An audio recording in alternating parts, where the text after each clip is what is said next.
क्रमानुसार स्वामी श्री हरिदास जी महाराज की वंदना ध्यान, जिसका नाम स्मरण करते हैं श्री गुरु ध्यान। गुरु ध्यान इसलिए कहा कि प्रकट गुरुदेव तो उनके ललित मोहिनी देव जी हैं, तो स्वामी श्री हरिदास जी आचार्य हैं, तो स्वामी प्रकट गुरुदेव और आचार्य में अभेद माना है, इसलिए गुरु ध्यान वर्णन करते हैं। गुरु ध्यान में स्वामी श्री हरिदास जी का ध्यान कर रहे हैं।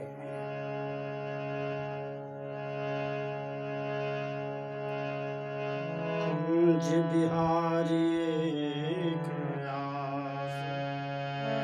और सकल तज दुरास, असन बसंते उदास,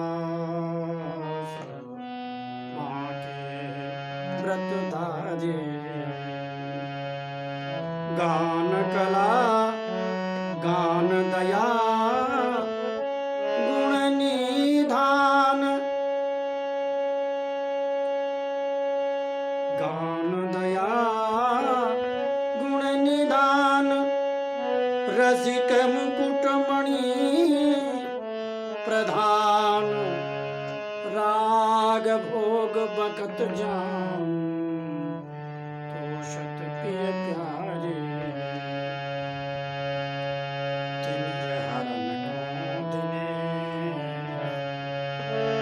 तिमिर हरन को दिनेश, ताप हरन को निशेष, पाप दहन पावकेश, गुरुता चारी।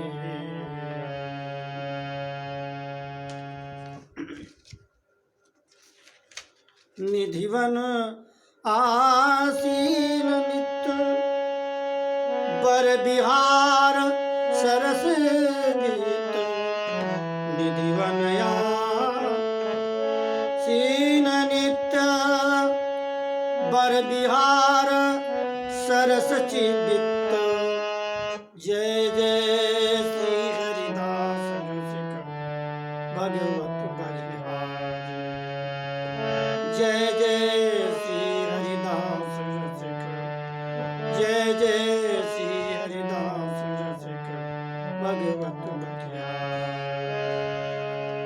श्री वृंदावन बिहारी लाल की। सुंदर रस तिलक भाल से श्री भगवत सिंह जी ने स्वामी श्री हरिदास जी महाराज का ध्यान स्मरण किया। सुंदर रस तिलक भाल बाकी भ्रकुटी विशाल, शिरोभाग में श्री स्वामी हरिदास जी महाराज के ऊर्ध्वपुंड तिलक लगा हुआ है। इनकी शोभा का वर्णन करते हुए कल के प्रसंग में कंबुकंठ मंजुधाम, शंख के आकृति का जिनका बड़ा सुंदर गला है, इस प्रकार उनके कर कमलों का, चरण कमलों का वर्णन करते हुए आज स्वामी श्री हरिदास जी की प्रशंसा का वर्णन करते हैं कि स्वामी श्री हरिदास जी महाराज श्रीधाम वृंदावन के निधिवन में तमाल वृक्ष का आश्रय लेकर के एक हाथ में तानपूरा लिए हुए हैं, पार्श्व भाग में करुआ रज का करुआ रखा है और केवल बिहारी जी से ही उनको एक आशा है, सबसे आशा छोड़ दिया है। श्री कुंज बिहारी एक आस, जो कुंजों में विहार करने वाले निकुंज बिहारी, वृंदावन बिहारी, श्री बांके बिहारी लाल जो हैं, बस उन्हीं की एक उनको आशा है और सबसे निराश है और सकल तज दुरास, और संसार से किसी भी के प्रति कोई भी आशा उनको नहीं है। सबके प्रति अपनी आशा को नष्ट कर दिया है, दुरास हो गए, निराश हो चुके हैं। दुरास माने निराश। असन बसन ते उदास, यहाँ तक लोग संसार में कहावत है, बोले क्या चाहिए, बोले रोटी कपड़ा और मकान, ये चाहिए। लेकिन ये स्वामी जी महाराज तो असन माने भोजन, अपने भोजन के प्रति भी उदास हैं, वस्त्र के प्रति उदास हैं, लेकिन इनका व्रत बहुत बांका है। इनका व्रत अनन्य व्रत है कि बस बिहारी जी आप ही हमारे हैं, मैं आपका हूँ। ये ऐसा अनन्य व्रत है, ये बड़ा टेढ़ा व्रत है। अनन्य व्रत को धारण करना बड़ा कठिन होता है। कहने सुनने का विषय अलग है, लेकिन जब इस अनन्य व्रत को हम लोग धारण करते हैं तो इसको संभालना बड़ा कठिन होता है। अनन्य पतिव्रत कुलवधु सेवत धर्म विचार।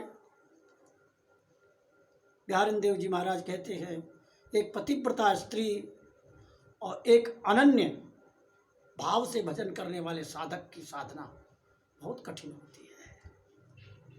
ये भगवत कृपा से ही निर्वाह हो सकता है। तो बांके व्रतधारी इसी अनन्य व्रत की ही कथा श्रीमद् भागवत महापुराण में, भगवत गीता में और रामचरितमानस में है। अनन्यता की बहुत महिमा वर्णन की गई है। बिना अनन्यता के भगवान रीझते नहीं हैं। हमारे बिहारी देव जी महाराज तो यहाँ तक कहते हैं थे अनन्य निज जान, जे स्वामी श्री हरिदास के मन ही न आने आन, बिन निकुंजर समाधुरी। 24 घंटे जिनका मन निकुंजर समाधुरी में तल्लीन रहता है, वास्तव में वही अनन्य है, जैसे श्री स्वामी हरिदास जी महाराज। बाकी का अनन्य कहना बड़ा कठिन है। तो ये व्रत बड़ा बांका है, बड़ा टेढ़ा है। अच्छा, ये बिहारी जी महाराज को प्रसन्न कैसे करते हैं, क्या साधना है? बोले गान दया गुण निधान। गान कला में गुण के निधान हैं। राग रागनियाँ जिनके समस्त स्वरूप धारण करके प्रकट हो जाती हैं, और दया उनके हृदय में बहुत बड़ी है। रसिक मुकुट मणि प्रधान, रसिकों के मुकुट हैं। एक वृंदावन की उपासना है, रस की उपासना। रसिकों के भजन करने की एक प्रक्रिया का होती है। उन्हें वृंदावन के महान भाव रसिक कहते हैं। एक होता है भागवत, एक होता है परम भागवत, एक होता है रसिक, एक होता है रसिक अनन्य। तो श्री स्वामी हरिदास जी महाराज रसिक अनन्य चक्र चूड़ामणि। यहाँ रसिक मुकुट मणि प्रधान, जैसे मुकुट होता है और मुकुट में विविध प्रकार के नग लगाए जाते हैं, लेकिन उस मुकुट के मध्य में एक ऐसा हीरा या ऐसी मणि लगाई जाती है जो उस मणि के द्वारा वो सारा मुकुट देदीप्यमान होता है। तो मुकुट मणि कहते, मुकुट में मणि के समान हैं। सब रसिकों, सब तो रसिक हो गए, छोटे नग हो गए, और उनके बीच में स्वामी श्री हरिदास जी महाराज मणि के समान है। रसिक मुकुट मणि प्रधान, प्रधान माने विशेष। राग भोग बखत चान। अच्छा, एक विशेष बात है, आजकल हम लोग गायन गाते हैं, थोड़ा बहुत गायन सीख लेते हैं, कोई भी हैं आजकल के गायक, हम सभी के लोग, वो समय का ध्यान नहीं रखते कि किस समय पर कौन सा राग गाना चाहिए। राग रागनियों के गाने का भी एक समय निर्धारित होता है। कौन सा राग सुबह सूर्योदय से पहले गाना है और कौन सा सूर्योदय के बाद गाना है। कौन 12 बजे दोपहर से पहले राग गाए जाएंगे और 12 बजे के बाद संध्याकालीन बेला में कौन से राग गाने हैं, रात्रि में कौन सा राग गाना है। समय समय पर राग गाया जाता है। रागों का भी स्वरूप होता है। रागों की, राग जैसे मंत्र सिद्ध किया जाता है, ऐसे राग भी सिद्ध करने की परंपरा प्राचीन काल में भारतवर्ष में चली आ रही है। लेकिन अब ये परंपरा प्रायः अब प्राप्त नहीं होती, केवल गुण कला तक ही सीमित रहते हैं। नहीं, जब राग रागनियाँ सिद्ध होती है तो दीपक राग गाने से दीपक जल जाता है, अपने आप जलने लगता है। मेघ मल्हार राग सिद्ध होता है किसी को, तो उस राग के प्रभाव से वर्षा होने लगती है। तो स्वामी श्री हरिदास जी महाराज जब आनंद में तरंग मस्ती में जब गायन करते हैं तो गर्मी के समय भी यदि मेघ मेघ मल्हार गा दिया तो वर्षा होने लगती है। वैसे नियम ये है कि मेघ मल्हार राग भी हर समय नहीं गाया जाता, इसका भी एक समय निर्धारित है। वर्षा ऋतु में ही मल्हार राग गाते हैं। तो राग भोग बकत जान, समय से राग और समय से भोग। यदि बाल भोग धारण कराना है तो सुबह के समय ही बाल भोग धारण कराया जाएगा 9 बजे तक। सुबह के समय 4-5 बजे जो होता है वो थापन भोग कहते हैं। आरती 8 प्रकार की आरती वैष्णवों में होती हैं, अष्टयाम आरती। फिर बाल भोग का समय, ऐसा नहीं कि बाल भोग धराते हैं 12 बजे और राजभोग धराते हैं शाम को 4 बजे, ये असमय है।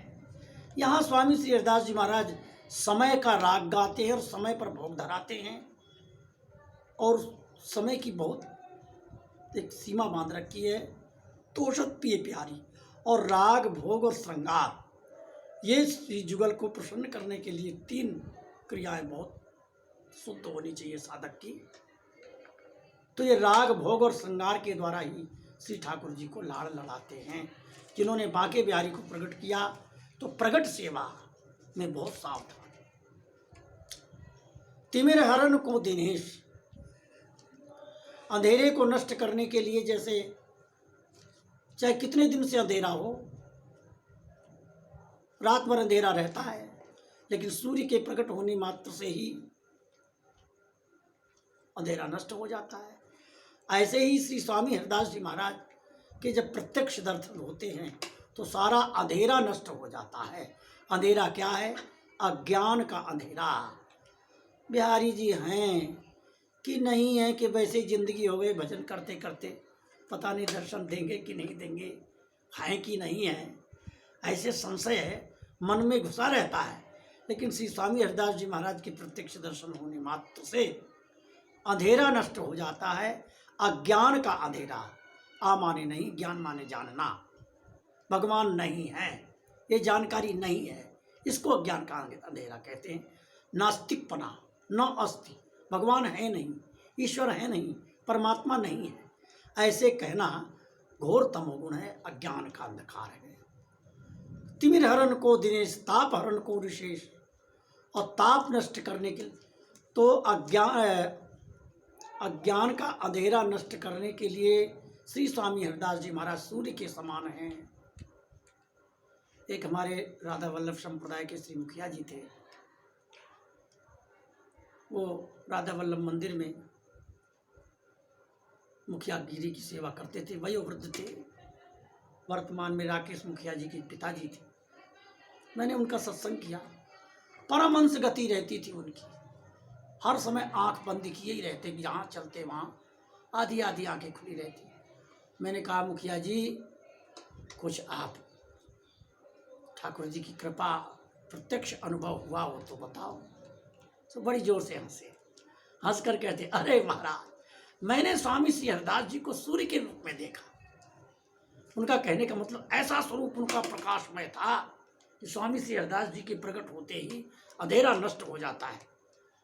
उन्होंने कहा हमको सूर्य में स्वामी जी के दर्शन हुए, ऐसे भाव में मस्ती से हंसने लगे वो। तो तिमिर हरण को दिनेश, दिनेश माने सूर्य, दिन के ईश्वर दिनेश, और ताप हरण को ऋषेश, और ताप नष्ट करने के लिए दिन भर की जब गर्मी होती है तो रात्रि के समय चंद्रमा उदय होता है तो चंद्रमा में शीतलता होती है, सारा दिन का ताप रात्रि में नष्ट हो जाता है। तो 3 ताप नष्ट करने, दैहिक दैविक भौतिक ताप नष्ट करने के लिए स्वामी श्री हरिदास जी महाराज चंद्रमा के समान है। पाप दहन पावकेश, और पापों को जलाने के लिए पावकेश अग्नि के समान है। सारे पाप रूपी पहाड़ इकट्ठा है, एक दिया सलाई की तिल्ली लगाओ सारे पाप भस्म हो जाते हैं। पाप रूपी पहाड़ को नष्ट करने के लिए अग्नि के समान है। गुरुता मुखशाली, और गुरु के रूप में तो 4 मुख वाले ब्रह्मा जी के समान है। क्योंकि ब्रह्मा जी ही सबसे पहले भगवान के श्रीमुख से वेद प्राप्त किए, तो वेदों को श्री ब्रह्मा जी के द्वारा ही प्राप्त किया जाता है। तो चार मुख वाले ब्रह्मा जी, उनका नाम लेते गुरुता मुखशारी, और गुरुता में श्री ब्रह्मा जी के समान है चार मुख वाले। अब कहते हैं निधिवन आसीन नित्य, नित्य जो है श्री निधिवन में आसीन विराजमान रहते हैं। नित्य शब्द का अर्थ यहाँ एक ये भी होता है कि उस समय वो जब प्रकट रूप में श्री वृंदावन धाम में निधिवन में विराजते थे, तो निधिवन में ही अधिकतर समय रहते थे, यमुना स्नान करके आते थे और निधिवन में ही ज़्यादातर रहते। और नित्य शब्द का एक अर्थ ये भी किया जाए, नित्य शब्द का ये अर्थ होता है कि जो पहले भी है, आज भी है और पीछे भी रहेगा, वो है नित्य। एक नित्य लीला, एक निमित्त लीला। तो नित्य लीला माने जो नित्य साथ ठाकुर जी रहते हैं, ऐसे स्वामी जी भी नित्य विराजमान आज भी श्री हरदास जी निधिवन में हैं। ये भी एक अर्थ है यहाँ। तो निधिवन आसीन नित्य, बर विहार सरस वित्त, और वित्त माने धन। श्री जुगल सरकार की लीलाओं का दर्शन करना, उनके श्री चरणों से नक्सिक ध्यान, नक्सिक स्वरूप का प्रकट प्रत्यक्ष दर्शन करना, और जुगल की सरसमयी लीलाओं का दर्शन करना ही उनका धन है। वित्त माने धन। जय जय श्री हरिदास रसिक भगवत बलिहारी। ऐसे श्री स्वामी हरिदास जी महाराज के चरणों में हम बलिहार जा रहे हैं। बलिहार माने अपने को बलि, बलि माने समर्पित करना। हम उनके श्री चरणों में बलिहार हैं। जय जय श्री हरिदास रसिक भगवत बलिहारी, जय जय श्री हरिदास रसिक भगवत बलिहारी। आगे के पद में अष्टपदी वर्णन करेंगे। प्रथम महात्म प्रकृत ज्ञान रवि कहाँ प्रकाश है, अब इसका अर्थ हम आगे के समय पर करेंगे। बोलो वृंदावन बिहारी लाल की जय। जय श्री राम।